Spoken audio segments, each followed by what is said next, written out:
गंवार जेठानी मॉडर्न देवरानी। अर्पिता की शादी राकेश से तय होती है, जो एक सरकारी नौकरी करता था। अरे चाची, अर्पिता इतनी सुंदर, पढ़ी लिखी और मॉडर्न लड़की है, फिर कहाँ आप इसकी शादी ऐसे घर में कर रही हैं? अरे लड़का सरकारी नौकरी करता है, इंजीनियर है, खूब कमाता है, खूब मेहनत की है लड़के ने इस नौकरी के लिए। अर्पिता भी राकेश को पसंद नहीं करती थी, लेकिन पिता ने हाँ कर दिया तो शादी के लिए मन मारकर तैयारी कर रही थी। हाँ माँ, चाची ठीक ही तो कह रही हैं। पता है मेरी सहेलियों के पति कितने मॉडर्न हैं। अरे देख बेटा, तू मॉडर्न है ना, वो पढ़ने लिखने वाला गांव का होनहार लड़का है, तू जैसा रखेगी रहेगा। अब तक कोई उसकी केयर करने वाला नहीं था, है तो सिर्फ एक भाई भाभी, और माँ पिता तो गांव में ही रहते हैं। अर्पिता का मुंह बन जाता है। वो पिता के फोन से राकेश का नंबर लेकर उसे मिलने के लिए बुलाती है। आज तो मैं उसे साफ साफ मना कर दूंगी, मुझे नहीं करनी शादी। शक्ल देखिए, ना कपड़े पहनने का तरीका है ना बोलने का। अर्पिता राकेश से मिलने जाती है। अब क्या हो गया? आपने मुझे अर्जेंट मिलने को बुलाया, सब ठीक तो है ना? हाँ सब ठीक है, पर मैं आपसे कुछ कहना चाहती हूँ। आप ना इस शादी से मना कर दे। राकेश की आंखें अर्पिता की इस बात से लाल हो जाती है। वो रोंदे गले से कहता है, लेकिन शादी की सारी तैयारियां हो गई हैं। मैंने आपके साथ एक अच्छे भविष्य का सपना भी देख लिया है। ऐसा मत करिए प्लीज। माँ पिता के अलावा मैंने किसी को दिल से अपना माना है तो वो आप ही है।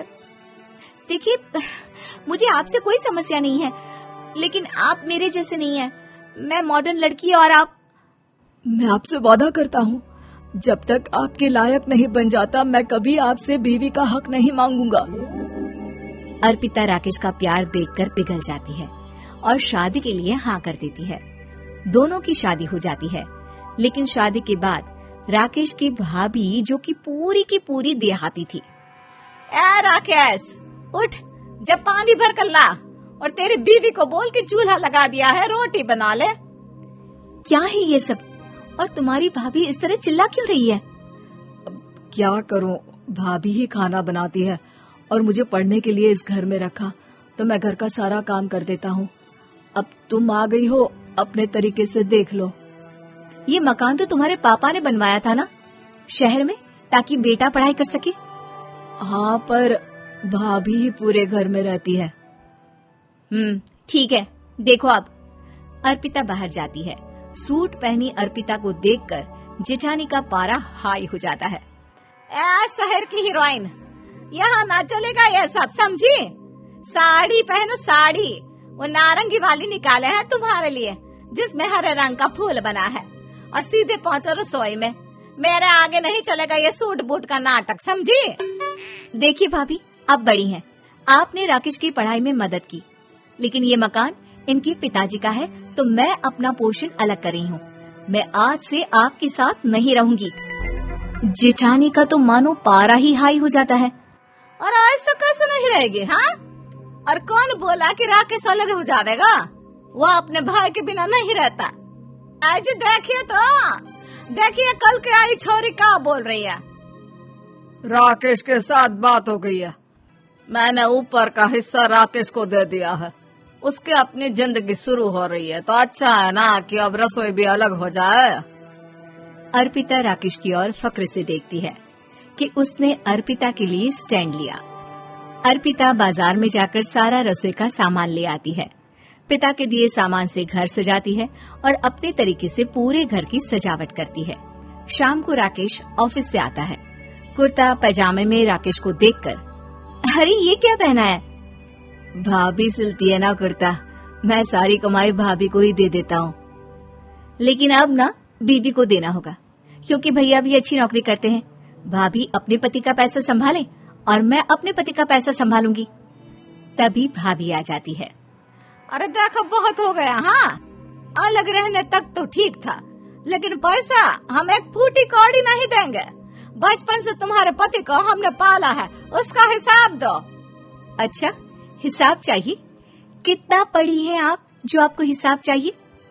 बड़े भाई हैं उनकी, जिन्होंने उन्हें पढ़ाया लिखाया, वो हिसाब मांगेगी तो जरूर दे दूंगी भाभी। अरे देख, हाँ, अगर तूने पढ़ाई की है तो मैं भी अंगूठा छापना हूँ।